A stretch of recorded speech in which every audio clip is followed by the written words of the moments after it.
Waste Bengal, जो कि एक जमाने में भारत की सत्ता को कंट्रोल करता था और कलकत्ता ब्रिटिश इंडिया की राजधानी हुआ करती थी, एक कमर्शियल हब बॉम्बे से भी पहले, जहां 1963 में टाटा ने अपने ईस्ट इंडिया एम्पायर को चलाने के लिए वहां 18 मंजिला टावर बनाया था।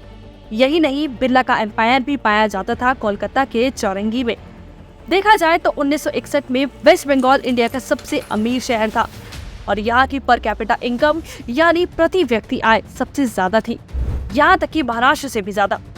देखा जाए तो आज भी बंगाल इंटेलेक्चुअल्स यानी बुद्धिजीवियों का प्रदेश है और देश में सबसे ज्यादा विमेन एमपी कहीं से चुनकर आते हैं तो वो बंगाल है। लेकिन इसके बावजूद वेस्ट बंगाल आज नक्सल प्रभावित पिछड़े राज्य छत्तीसगढ़ से भी गरीब हो चुका है। आज आजादी के 77 साल बाद भी बंगाल की हालत अविश्वसनीय है। आज अगर बंगाल फेमस है तो हिंसा, पुअर लॉ एंड ऑर्डर, चरमराई हुई अर्थव्यवस्था, युवाओं का पलायन, इमिग्रेंट्स का समर्थन, हिंदुओं के ऊपर अत्याचार, मुस्लिम समाज का तुष्टीकरण, पुअर इन्वेस्टमेंट और ये लिस्ट ऐसी ही चलती जाएगी। लेकिन आखिर कौन है इसका जिम्मेदार? आखिर क्या हुआ कि जो स्टेट फाइनेंशियली और पॉलिटिकली इतना पावरफुल था वो आज देश में इतना कैसे पिछड़ गया? बंगाल की टीएमसी गवर्नमेंट एक स्टेबल गवर्नमेंट है पिछले 13 सालों से। तो सरकार में स्टेबिलिटी के बाद भी प्रदेश की इतनी दुर्दशा क्यों है, जानेंगे इस वीडियो में। दरअसल आजादी के बाद कांग्रेस ने देश के साथ बंगाल को भी लूटा, क्योंकि हम तो डूबे सनम, तुम्हें भी ले डूबे। और 1977 से कम्युनिस्टों के शासन में बची कुची इंडस्ट्रीज, इन्वेस्टमेंट और बिजनेस सब बंद कर दिया, क्योंकि देश से पहले आइडियोलॉजी को मानने वाले कम्युनिस्टों के लिए तो सत्ता पर बैठने वाला और उसके साथी कॉमरेड सारे ऐशो आराम से रह सकते हैं, उन्हीं चीजों का यूज कर सकते हैं जिन्हें वो आम लोगों को नहीं देना चाहते। और बची खुची कसर जो थी वो 2011 में आई ममता दीदी ने पूरी कर दी।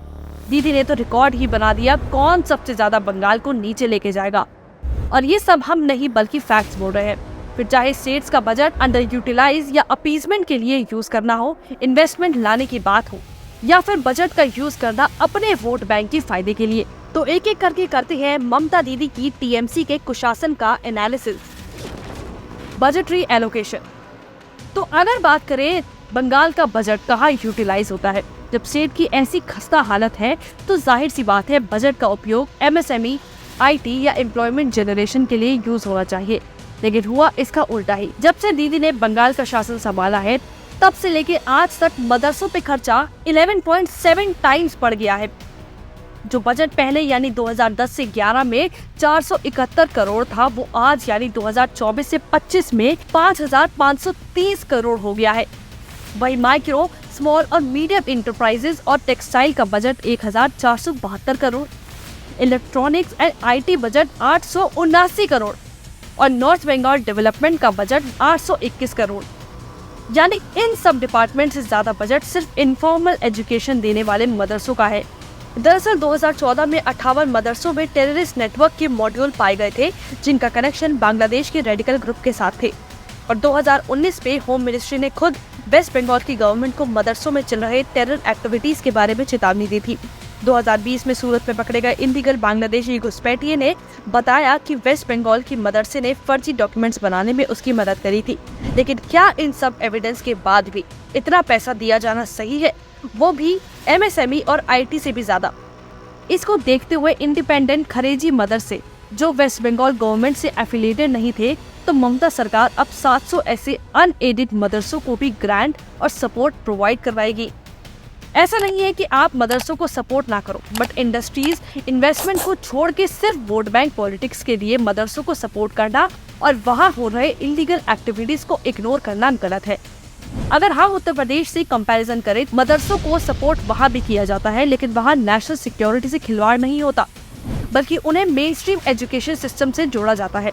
यूपी गवर्नमेंट ने बढ़ते एंटी सोशल एलिमेंट और फॉरेन फंडिंग देखते हुए हाल ही में स्पेशल इन्वेस्टिगेशन टीम फॉर्म करी, जिससे फॉरेन फंडिंग ट्रेस हुई और इस वजह से योगी आदित्यनाथ गवर्नमेंट ने 1600 मदरसों के लाइसेंस रद्द किए।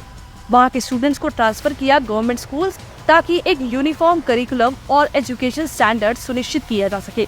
ये स्टेप मदरसा स्टूडेंट्स को मेन स्ट्रीम एजुकेशन सिस्टम में इंटीग्रेट करने के लिए किया गया। अब जानते हैं बंगाल में इन्वेस्टमेंट के बारे में।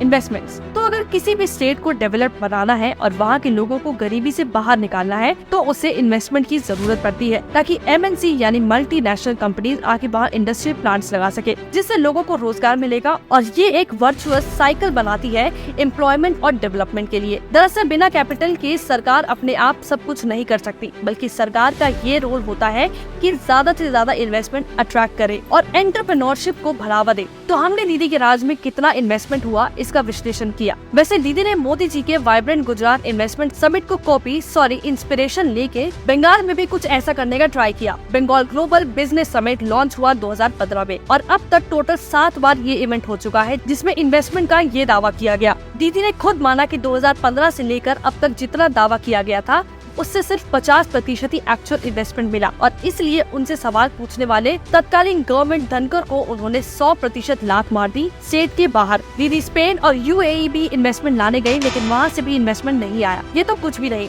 यहाँ तक कि जो इंडस्ट्री ऑलरेडी बंगाल में सेटअप है वो भी वहाँ से निकल रही है। अगर हम स्टेट ऑफ एनवायरनमेंट 2021 की रिपोर्ट की बात करें तो 2016 से 2022 तक 21,521 इंडस्ट्री यूनिट जो इंक्लूड करती हैं बिग, मीडियम और स्मॉल एंटरप्राइज वो बंद हुई है। जबकि इसी बीच 1 लाख करोड़ की इन्वेस्टमेंट प्रपोजल साइन हुए, जिसमें से सिर्फ 3% यानी कि 37,504 करोड़ ही इन्वेस्टमेंट हुआ। 2021 से 22 में RBI ने स्टडी करी, जहां मेजर किया गया कि किस स्टेट ने इन्वेस्टमेंट अट्रैक्ट करी actual bank credit backed investment के बेसिस पे। तो उसके अकॉर्डिंग वेस्ट बंगाल का इन्वेस्टमेंट अकाउंटेड हुआ सिर्फ 1%। लेकिन ऐसा क्यों है कि यहाँ इन्वेस्टमेंट नहीं आती? इन्वेस्टमेंट तो तब आएगी जब एक अच्छा बेसिक इंफ्रास्ट्रक्चर होगा, अच्छी पॉलिसीज होंगी, लॉ एंड ऑर्डर होगा, और इन सभी में बंगाल काफी टाइम से पीछे चल रहा है। ये नतीजा है दीदी की खराब और करप्ट पॉलिसीज का। इसे और अच्छे से समझते हैं।